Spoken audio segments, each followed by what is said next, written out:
Now I'm doing some texturing on the inside of the drum.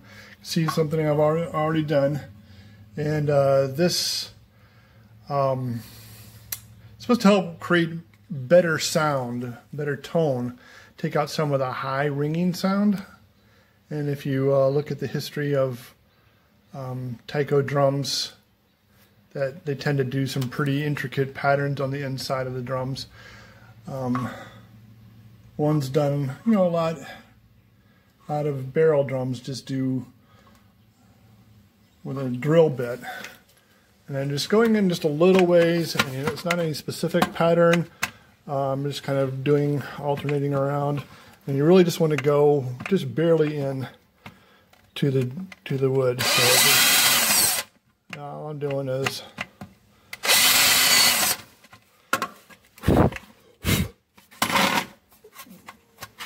so it's not very deep, just a little ways in, and that should help out the sound. So we're going to do that all over the entire drum.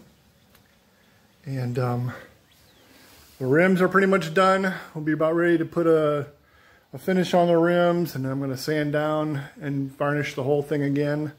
And then I'm getting my skins ordered and tacks ordered, and hopefully we will be ready to move on pretty soon.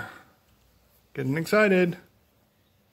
So there you can see, got that all done on the inside all the way around. I stopped, 6 inches down or so from the rim. Probably could go up a little bit higher, but you don't want to drill your holes all the way up are going to be tacks in. You want that complete thickness of the wood for your tacks to go into. So I might go up a little bit higher on this end, probably could, but that's kind of the idea. Doesn't have to be anything fancy, just spread out. It what that does is the sound, my understanding, will then bounce off of that, and that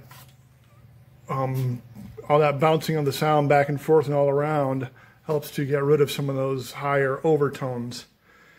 And I'll tell you what, this is an idea I'm going to probably start using on my Ashikos that I build, because I think my Ashikos have a little bit of a higher overtone that I'd like to get rid of. And I know my hand-carved djembes shells that I get from Africa, hand-carved djembe shells, they have a lot of texture on the inside. And I think that's part of why they sound so incredible, because they get that, you kind of get that texture from the sound by having that unevenness on the surface in there. That's also what you find with like the didgeridoos, I big didgeridoos, and when you get ones that have a lot of nice texture on the inside, the sound just has a richness and a depth to it. That one that's completely smooth on the inside, it just has a very sort of metallic-y kind of a mechanical sound to it. So anyway, that's what we're doing, where we're at. Then I said I'm gonna put a finish on the rim. I haven't decided if I'm actually going to put a piece of fiberglass over the rim and resin it. I would make that rim really, really solid, and I wouldn't worry about it cracking at all. I haven't decided if I'm going to do that or not, or I might just coat it with the resin. Then the inside, I want to put several layers of varnish on to protect the inside of that drum from any kind of humidity, any changes in warping in the wood.